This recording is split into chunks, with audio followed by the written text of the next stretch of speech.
아니하는 그대를 따라 그것을 하게 하옵소서. 아멘. 이에 자기의 너의 왕의 조상을 찢고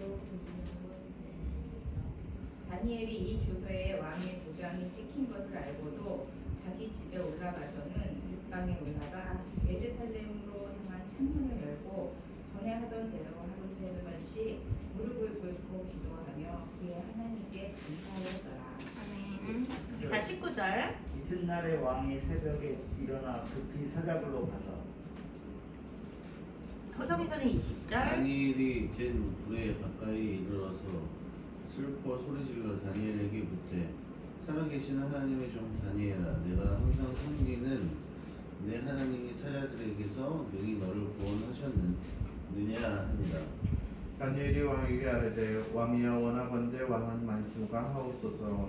나의 하나님이 이미 그의 천사를 보내어 사자들의 입을 봉하셨으므로 사자들이 나를 상해하지 못하였사오니 이는 나의 무지한 그 앞에 명백함이오며 또 왕이여 나는 왕에게도 해를 끼치지 아니하였나이다 아니라. 다 같이 왕이 심히 기뻐서 명하여 다니엘을 굴에서 올리라 하니 그들이 다니엘을 굴에서 올린즉 그의 몸이 조금도 상하지 아니하였으니 이는 그가 자기의 하나님을 믿음이었더라. 아멘. 자, 우리가 지난 다니엘서 1장, 2장, 3장 딱 그렇게 잠깐 살펴봤죠? 다니엘이 바벨론의 포로로 끌려갔을 때가 15살에서 한 17살 정도로 추정을 해요. 그런데 이제 오늘 이 6장의 배경은 어느덧 3장, 4장, 5장, 6장까지 70년의 시간이 지났어요. 자, 그럼 다니엘이 몇 살이었어요? 80대 노인, 할아버지가 되었어요.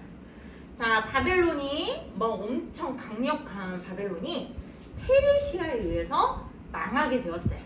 이 시점이. 자, 여기 지금 다니엘 요때의 왕 누가 나와요? 다리오 왕이 나오죠. 그런데 정확히 엄밀히 얘기하면 역사적으로 다리오는 왕이 아니라 고레스 왕 들어봤죠? 우리 에스라서의 고레스 왕이 하나님의 영으로 하나님의 감동을 받아서 이스라엘 백성들아 너희 다 예루살렘으로 가서 하나님의 거룩한 성전을 지어라 그렇게 명령했던 거 우리 기억나요? 배웠었는데 엄청난 그 고레스 왕의 1등 장군이었대요. 1등 장군인데 바벨론 그 지역을 멸망시킬 때 막 전쟁에 나가서 바벨론을 멸망시키는데 큰 공을 세웠던 그런 장군이었대요. 그래서 그 지역을 이렇게 그 다리오 장군이 통치를 할 때 그 바벨론 지역의 사람들은 통치하는 그 당시 사람을 분봉왕이라고 불렀어요. 그러니까 고레스 왕이 명령을 받아서 그 지역을 다스리는 작은 왕. 그래서 다리오 왕이라고 표현을 했대요.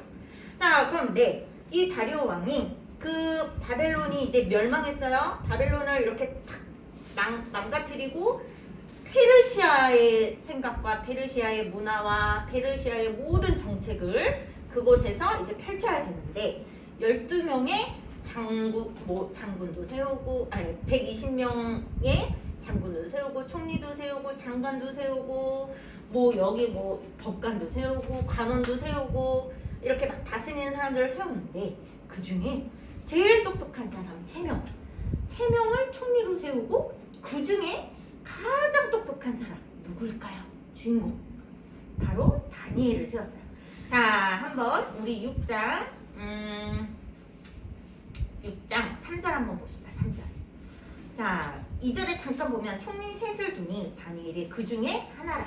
이는 고관들로 총리에게 자기의 직무를 보게 하여 왕에게 손해가 없게 하려 하니라 라고 했죠?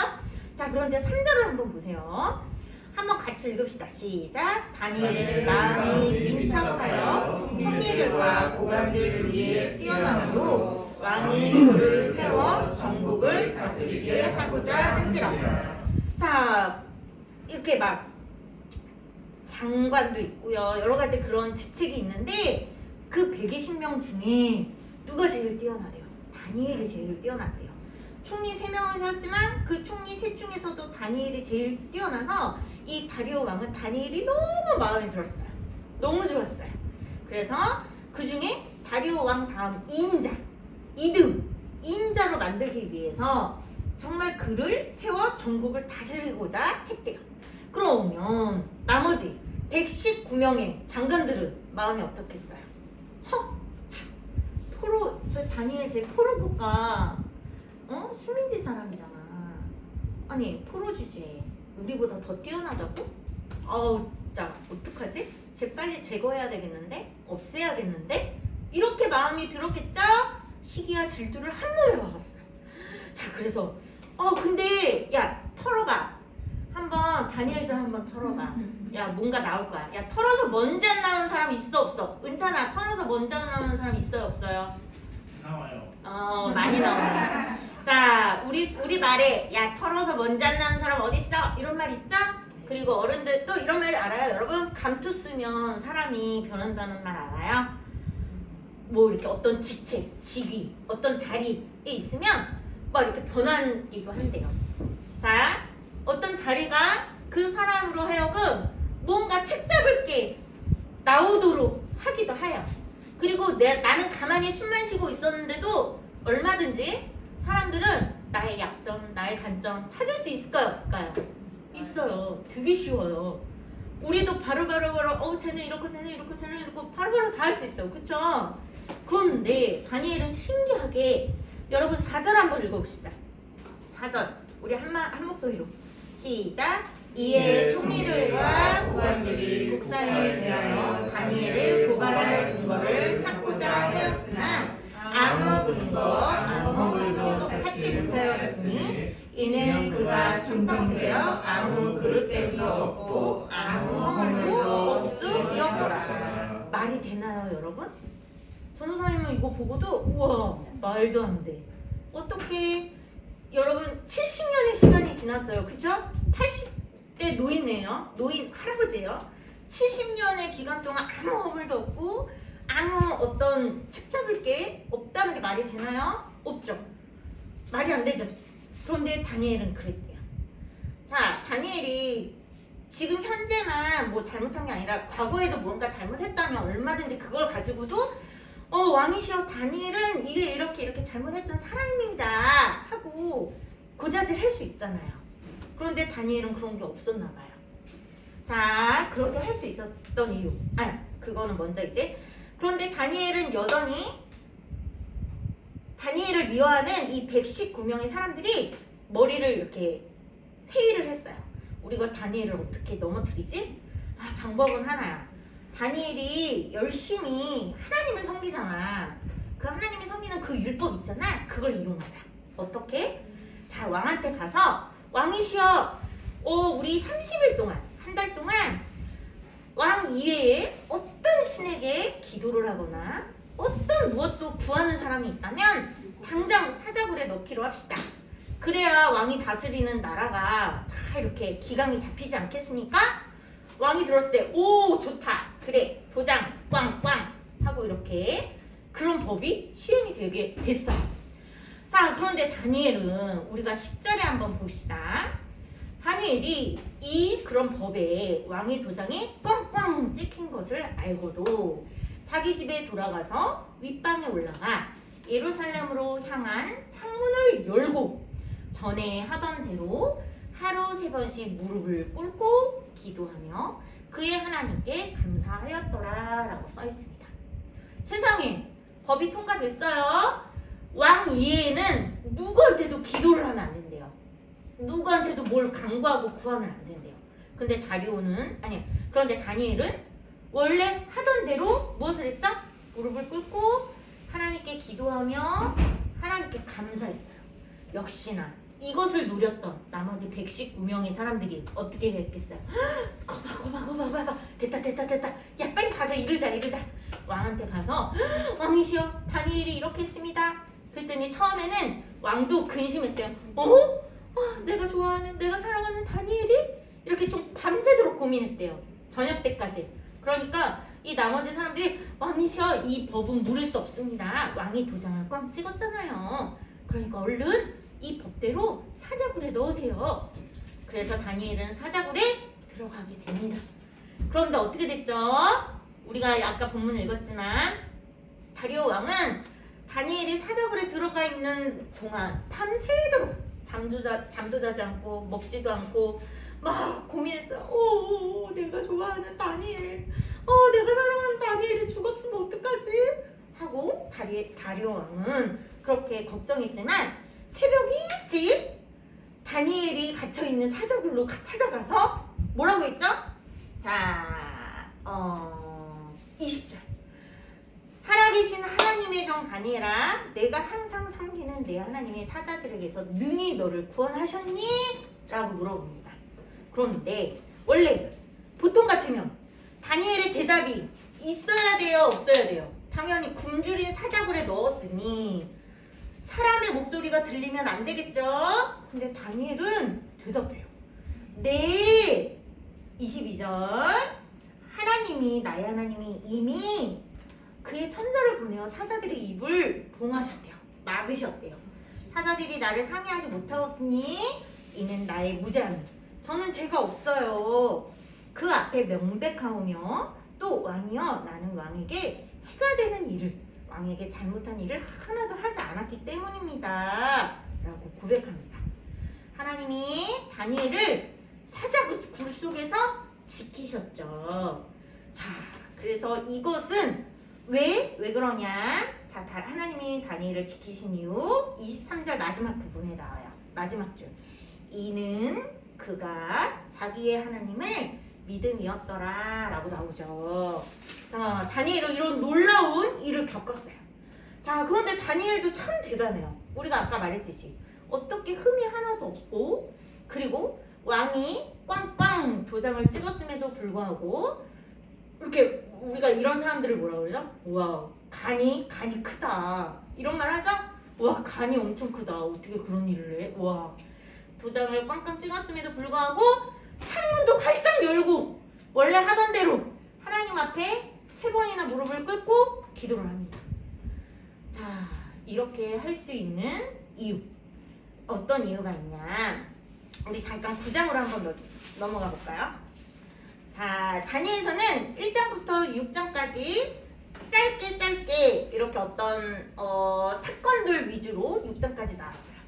그런데 7장부터 다니엘서 12장 마지막까지는 또 1장부터 6장까지 있었던 사건들에 대해서 더 자세히 실제 다니엘의 관점에서 하나님이 다니엘이 기도할 때 어떻게 역사하시며 행하셨는지 어떻게 역사하시며 말씀하셨는지의 내용을 마치 부연 설명하는 것처럼 그렇게 설명하고 있는데 우리가 9장 한번 2절을 한번 가봅시다. 2절. 자, 한번 읽어볼까요? 곧 그 통치 원년에 나 다니엘이 책을 통하여 여호와께서 말씀으로 선지자 예레미야에게 알려주신 그 연수를 깨달았나니 곧 예루살렘의 황폐함이 70년 만에 그치리라 하신 것이라 하고 또 4절을 한번 보십시오. 자, 4절을 보면 내 하나님 여호와께 기도하며 자복하여 이르기를 크시고 두려워할 주 하나님 주를 사랑하고 주의 계명을 지키는 자를 위하여 언약을 지키시고 그에게 인자를 베푸시는 이시여 라고 써있어요. 자, 다니엘이 뭘 했대요? 여기서 핵심 행동 다니엘의 어떤 행동? 기도 맞는데 기도에 앞서 무언가를 하고 기도를 했어요. 뭘까요? 책을 봤대요. 2절을 보세요. 책을 봤대요. 그 책이 무슨 책이에요, 여러분? 책이 뭐예요? 여기서 말하는 책? 성경이에요. 네, 맞아요. 성경책이에요. 그 전 하나님께서 말씀하신 모세가 쓴 기록된 말씀도 맞고 또 이사야 선지자가 예언했던 말씀도 맞고 예레미야 선지자가 예언했던 말씀도 맞고 다윗 왕이 여러 가지 막 하나님을 찬양하며 증언했던 시편도 맞아요. 책 바로 하나님의 말씀 성경이에요. 다니엘은 하나님의 이 말씀을 항상 늘 읽고 늘 붙들었어요. 그리고 그 말씀 가지고 기도했어요. 그래서 4절에 보면 주의 계명을 지키는 자, 주의 말씀을 지키는 자를 위해 언약을 지키시고 라고 써있어요. 하나님의 약속을 지키신다는 거예요. 여러분, 말씀이 곧 하나님의 약속이에요. 자, 이거 우리 많이 어디서 누구랑 조금 비슷하지 않아요? 앞에 우리 배웠던 느헤미야. 기억나요? 느헤미야가 포로 이민자 2세로서 어떻게 예루살렘 한 번도 번도 가보지 않았는데 그 생각과 마음이 하나님의 마음과 꼭 같았는지, 그 정체성을 잃지 않았는지, 왜 그랬다 했죠? 말씀과 기도 가운데 하나님의 그 마음을, 하나님의 그 약속을 붙잡았다라고 했던 거 기억나요? 다니엘도 그랬어요. 다니엘도 15살에서 17살 때 포로로 끌려왔죠. 여러분, 지금 이 나이, 여러분 만약에 우리 요한이, 예주, 예린이, 뭐 은서, 은천이 지금 딱 요 나이 때 만약에 미국으로 이민을 간다고 생각해보세요. 여러분이 70년을 지나서 산다고 생각해보세요. 한국에 있었던 게 생각이 날 것 같죠? 거의 안 나요. 한국에 있었던 문화 계속 유지하고 있을 것 같죠? 거의 안 돼요. 정말로. 그냥 이제 미국, 그때 70년 뒤에는 이미 미국 사람이 되어 있을 거예요, 여러분이. 자, 그런데 다니엘은 어떻게 했대요? 하나님의 말씀 매일 읽고 매일 묵상했어요. 자, 그럼 우리 본문 6장으로 한번 가봅시다. 그렇게 했더니 어떻게 되었을까요? 자, 왜 다니엘이 정말로 모든 사람 중에 가장 뛰어난 사람이 되고, 아무리 허물을 찾고 아무리 잘못한 걸 찾으려고 해도 그 잘못이 나오지 않았냐면 3절에 한번 앞부분 6장 3절, 다니엘은 마음이 어떠했대요? 민첩하다. 자, 우리나라 말로는 민첩하다라고 쓰여 있지만 성경적인 의미로 민첩하다는 건 어떤 거냐면, 여러분 민첩한 게 뭐예요? 좋은 거야, 나쁜 거예요? 좋은 거죠. 빠릿빠릿한 거죠. 모든 일에 빠릿빠릿하던 거죠. 자, 주의 집중도 잘하고 빠릿빠릿하고 되게 뛰어나게 능력이 있는 거예요. 민첩하다, 성경적 의미로 이것은 성령에 붙잡히지 않으면 안 돼요. 여러분, 우리가 아무리 완벽하려고 전도사님은 완벽주의가 전혀 아니에요. 자, 여러분 중에 완벽한 것을 좋아하는 사람도 있을 거예요. 내가 아무리 완벽하려고 노력해도 돼요, 안 돼요? 강남우 선생님 돼요, 안 돼요? 저는 완벽주의가 전혀 아니라. 아, 그래요, 맞아요. 안 돼요, 여러분. 전도사님 완벽주의가 아니어서 모르겠지만 완벽하려고 노력해도 완벽할 수 없어요, 사람은. 그런데 다니엘은 이 민첩하다는 게 뭐냐면 완벽했다는 거예요. 어떻게 완벽할 수 있죠? 하나님께 붙들린 사람만이 완벽할 수 있대요. 우리 인간은 완벽할 수 없어요. 그러나 누구는 완벽해요? 하나님은 완벽하시죠?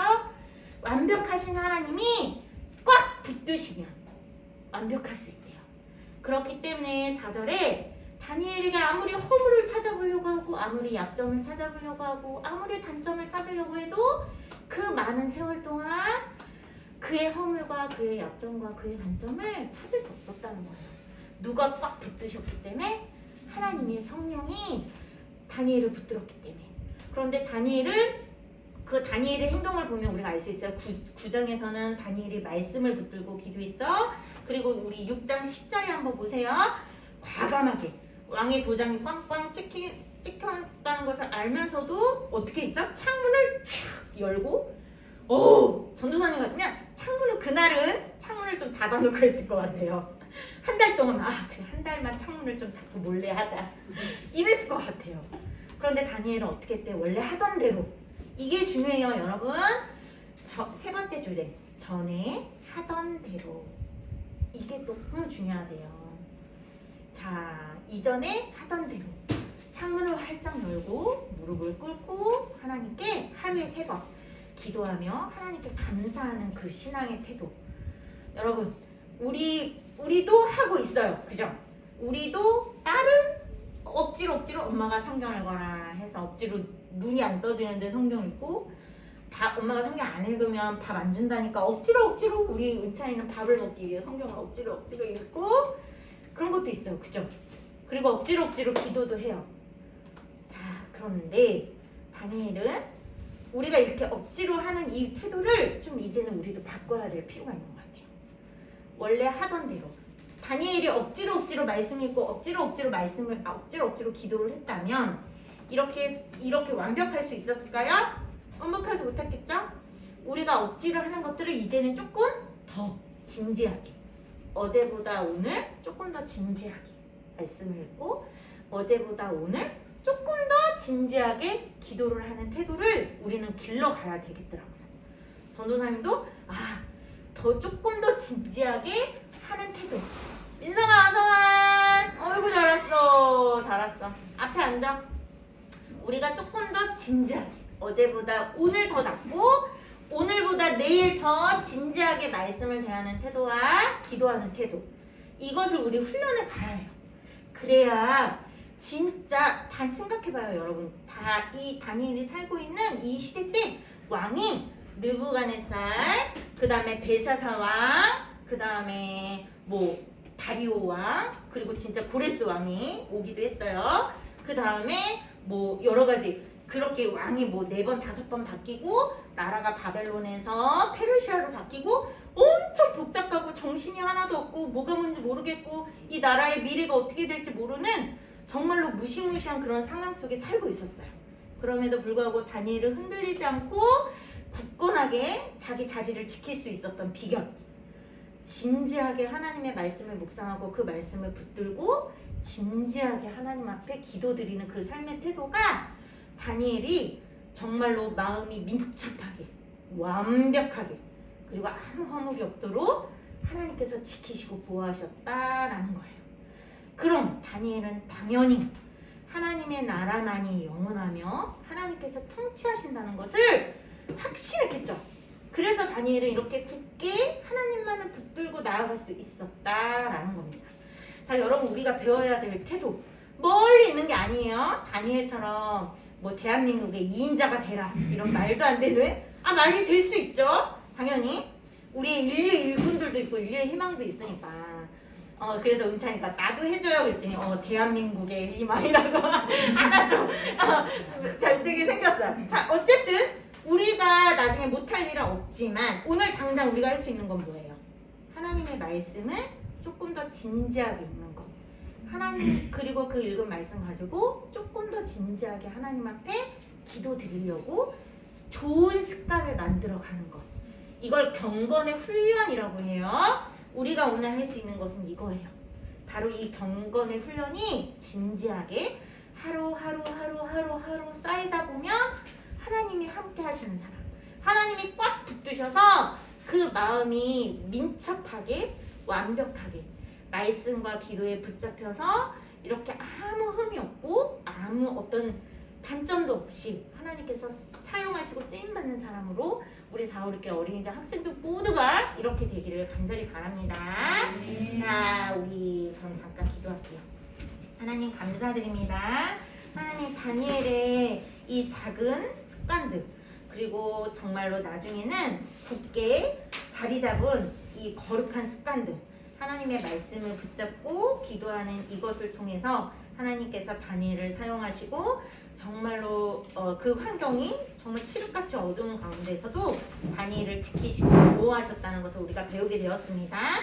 하나님의 나라만이 영원하며 하나님의 능력만이, 하나님만이 통치하시는 분이심을 굳게 잡았던 다니엘처럼 하나님 사랑하는 우리의 456개 학생들, 어린이들, 선생님들 모두 하나님 정말로 우리가 당장 내일 한치 앞을 알지 못하는 우리들 가운데에서도 하나님만을 붙들고 하나님의 말씀 가운데 그 말씀 가운데 더욱더 굳게 그 약속을 붙잡고 기도하는 저희들 되게 하시고 하나님께서 저희들을 이렇게 함께 하사 결국 다니엘처럼 또 요셉처럼 우리를 이끄시고 인도하여 주실 줄 믿습니다.